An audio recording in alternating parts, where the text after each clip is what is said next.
Bienvenidos a la mesa más poderosa del fútbol mexicano. Francisco Gabriel de Anda, Rafael Puente, José Luis Sánchez Solá y Luis Roberto Alves Saguiño. Bienvenidos y muy buenas noches tengan todos ustedes. Bueno, vamos a empezar porque hay noticias, por supuesto, hay noticias. Así, vamos a arrancar esta edición con este tuit. Sin Pizarro y Oribe, ¿crees que México obtenga alguna medalla en Río 2016? ¿Sí o no? Vote y participe en nuestra encuesta de internet.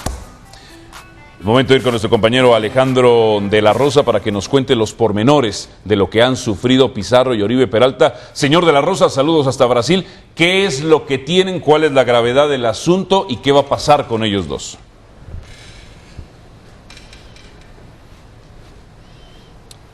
Buenas noches, mi hermano. Buen domingo para todos allá en el Fútbol Picante, en el estudio, en la Ciudad de México.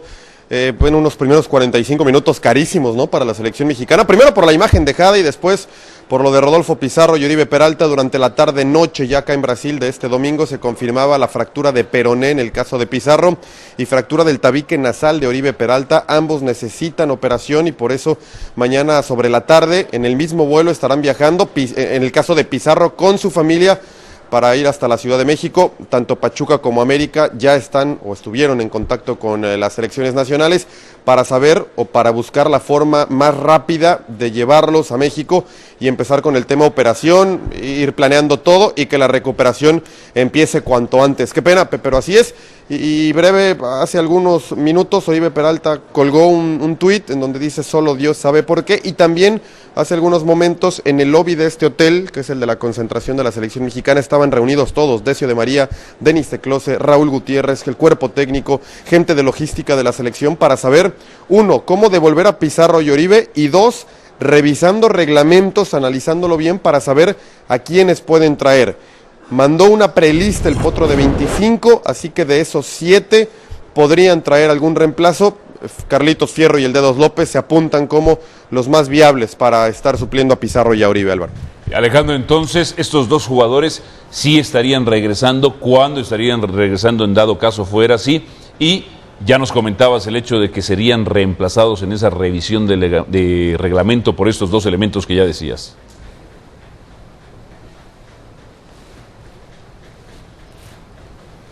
Sí, podrían ser el Dedos López y Carlos Fierro, todo apunta hacia ellos. También se platicó sobre Daniel Álvarez, el Fideo, el del Atlas, que también estaba en esa última lista. Y había otros nombres como Raúl Gudiño, que bueno, no es el caso para un portero. En fin, bueno, aquí seguiremos esperando. Seguramente tendremos durante la noche alguna otra noticia ya de gente de selecciones nacionales, a ver si podemos confirmar el tema de los nombres.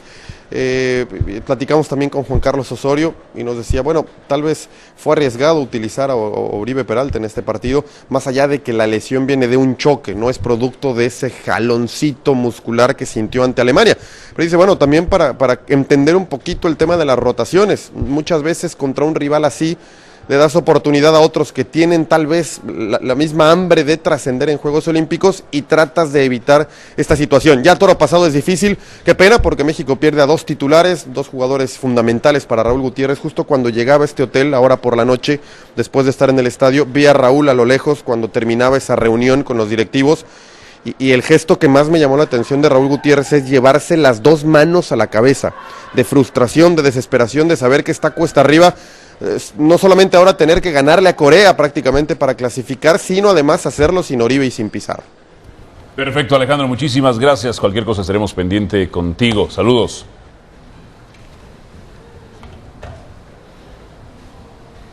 Que estén muy bien, buenas noches. Muchísimas gracias a nuestro compañero Alejandro de la Rosa. ¿Tenía que usarse en este partido Oribe Peralta? Sí. Sí. Sí, claro. ¿Por qué? Pues porque es clave, porque es líder, porque era una excelente oportunidad para convertir seguramente varios goles y porque estaba para jugar. O sea, la lesión de Oribe no tiene absolutamente nada que ver con el problemita que provocó que saliera en el partido contra Alemania. Esta fue una jugada accidental, choca con el portero. De hecho, él es el que se impacta con el portero, no el portero con él. Y bueno, lamentablemente tiene una fractura. ¿Cuánto cuesta? Y aquí todos ustedes han sido o directivos, o entrenadores, o managers. ¿Cómo están los clubes? cuando ven que su inversión puede puede perderse? ¿Hay necesidad de prestar a esos jugadores a la selección? ¿La selección le retribuye algo a los clubes? En el caso de México, por supuesto que sí, pero... Yo entiendo que a un futuro, a un futuro esto va a desaparecer. Exacto. ¿No? Claro que va a desaparecer porque los clubes están invirtiendo mucho. Hoy se revalúa Gutiérrez, pero cae el precio de Pizarro al mismo club. Entonces, estos partidos, tantos y tantos partidos, qué bueno que van a la Olimpiada, al final de cuentas va a tener que desaparecer, va a tener que ponerse otras reglas por las grandes inversiones de los clubes hacia los jugadores. ¿Coincides con Rafa, Luis, de que había que alinear a Oribe Peralta o difieres de lo que dice Rafa para este partido? No, coincido plenamente. Por supuesto que tiene que jugar. Si el jugador estaba en condiciones, seguramente platicó con el Potro lo estuvo indagando, dijo estoy bien, me siento bien, quiero jugar. México tenía que hacer goles porque obviamente la diferencia de goles puede ser un factor fundamental, ¿no? Y tienes en tu mejor goleador las probabilidades de aumentar esa diferencia de goles en un partido que la verdad era México amplio favorito. Lo pensábamos así. No, bueno, y al final lo demostró. No solamente pensar, es un hecho. O sea, sí, entiendo que los partidos se tienen que jugar, obviamente. El fútbol hoy en día es competitivo. El fútbol hoy en día, una buena condición física, un orden, te puede poner en aprietos. Pero ahí está la calidad individual de los jugadores. Y México, por supuesto que es superior a Fiji. Ahora, si vamos a dudar de eso, digo... Yo dudé 45 minutos. No. Dudas por una realidad diferente. Que los jugadores no se empeñen o no hagan bien las cosas. Pero, por favor, o sea, eso no está en tela de juicio. Inoportunas y desafortunadas. Sí. Inoportunas, desafortunadas y fuera de tiempo las declaraciones nuevamente del señor Osorio. A ver, eso también. Es como, ¿ya ven cómo la rotación funciona? No, nada que ver. Eso es ¿Ya ven cómo la rotación para evitar lesiones funciona? A ver, ¿quién iba a saber? Aquí no hay magos, claro. Aquí no hay genios. No. Tienes que jugar con lo que tú consideras que es lo mejor. Y es un mensaje de Gutiérrez de decirle doy seriedad al partido contra Fiji. Claro. Después con las lesiones de Pizarro y con las lesiones de Oribe, bueno, ahora sí decimos, quizás fue arriesgado poner a Oribe, quizás fue arriesgado poner a Pizarro. Yo pregunto algo. Al minuto 45, cuando el árbitro pita la finalización del primer tiempo, ¿pensábamos que era exagerado poner a Oribe? ¿Pensábamos que había que prescindir de algún jugador mexicano? No, queríamos que estuvieran los mejores. Yo creo que en el fútbol los riesgos son inherentes a esta profesión. Puedes tener un riesgo de lesionarte, puedes salir sano y salvo en cada partido, pero nada tiene que ver con la alineación que pone el Potro Gutiérrez. Voy a poner un ejemplo, mucho más riesgo de lesionarse, no Oribe, cualquiera, el partido amistoso con Argentina. Sí, claro. O sea, las patadas en ese partido, digo, por supuesto que no tuvieron nada que ver, incluso con la fractura de Pizarro.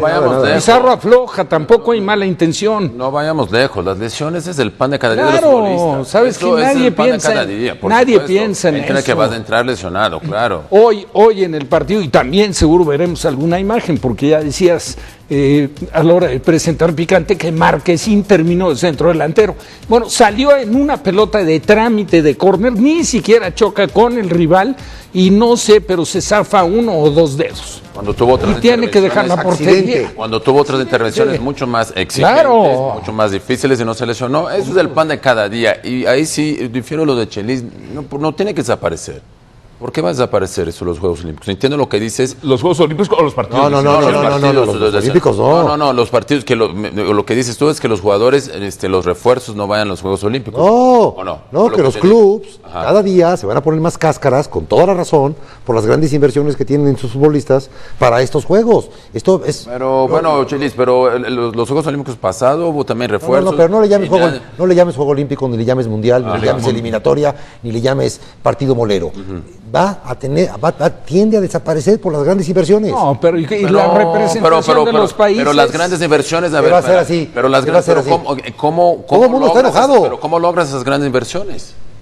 Los clubes. ¿Cómo lo logran? ¿Por qué pagan tanto dinero los clubes? Porque los jugadores se muestran en esos partidos, se muestran en esos torneos. Pero puede ser uno de tantos. Uno de tantos. Bueno, ahora los clubes no compran a un jugador caro para llevarlo a una selección. Yo estoy de acuerdo. Lo que menos piensan. En el caso de Pizarro, tú comentabas, viene una depreciación, viene un periodo que esperemos primero Dios que se recupere plenamente, Seguramente. que continúe su carrera. No fue afortunadamente la tibia, dentro de lo que cabe es menos complejo. El peroné es un hueso más delgado, un poco curvo. ¿Se acuerdan? La lesión la tuvo solo pisando en un entrenamiento Claudio Suárez. Sí. Bueno, pero el jugador, si convirtió un gol, y si hubiera hecho como hoy Gutiérrez, que decías que se revaloró Gutiérrez, pues también para el club es una postura muy interesante, un jugador que se muestra en la vitrina de unos olímpicos y termina de goleador o participa y es fundamental en la conquista de un metal, pues el jugador vale más. Herrera, Rafa. Pero a ver, ahí se puede. Luis, Paco, ustedes estuvieron en clubes, saben lo que cuesta invertir en fuerzas básicas, en instalaciones, en muchísimas cosas donde los empresarios ponen su dinero. ¿No creen ustedes que América y Pachuca, en este caso, bueno, ahora será Tigres, ¿no?, están molestos y que los clubes en Europa cada vez se oponen más a que los jugadores y el Real Madrid y el Barcelona y la Juventus sí, y todos los equipos del mundo, sí, y son riesgos que se han sufrido y se han vivido siempre en el fútbol, muchos casos de jugadores que en un partido amistoso, en un entrenamiento, quedan fuera de una competencia, llámese mundial, Juegos Olímpicos, son riesgos, pero también está el otro lado, la otra cara de la moneda.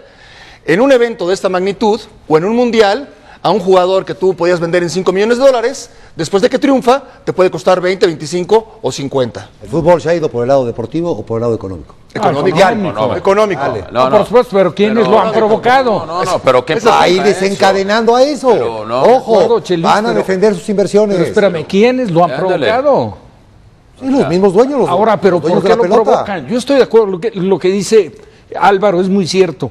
Ponen su dinero, la infraestructura de los clubes, pero también respaldada en qué, en la figura de los integrantes, en la materia prima que tienen, porque allí es donde venden más caros los derechos, allí es donde viene la publicidad de la playera, etcétera, Rafa, y ahí son los ingresos principales de los clubes. El reconocimiento del futbolista. A ver, James Rodríguez, después del Mundial de Brasil, ¿a dónde fue dar el salto? Madrid.